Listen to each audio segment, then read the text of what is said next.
وسيم عبد الرحيم عارف البلبس. اهلا وسهلا اخ وسيم. طب يا اخ وسيم، سنك قديش سنك؟ 10 سنين. 10 سنوات.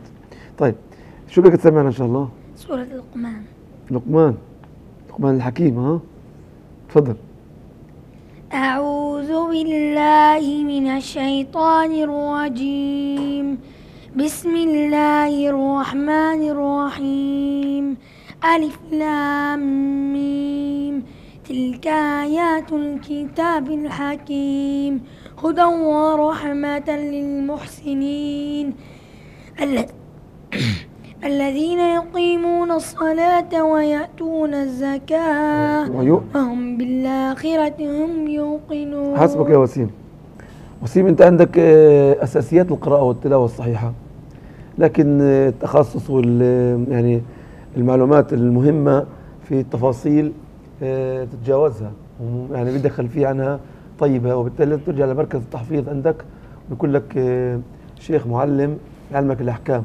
قدراتك الصوتية طيبة، لكن برضه تحتاج إلى تقوية أكثر، وهذا الشيء إن شاء الله بمهدك، مش المسابقة هذه، المسابقة اللي بعدها.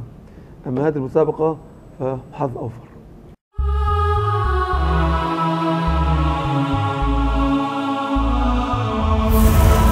بسم الله الرحمن الرحيم. الرحمن علم القرآن، خلق الإنسان علمه البيان. الشمس والقمر بحسبان، والنجم والشجر يسجدان. والسماء رفعها ووضع الميزان، ألا تطغوا في الميزان. حسبك يا إبراهيم. رفع الله بك يا إبراهيم.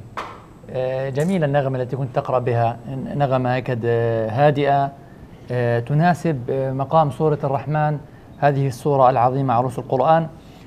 تحتاج يا إبراهيم أن تهتم أكثر في أحكام التلاوة.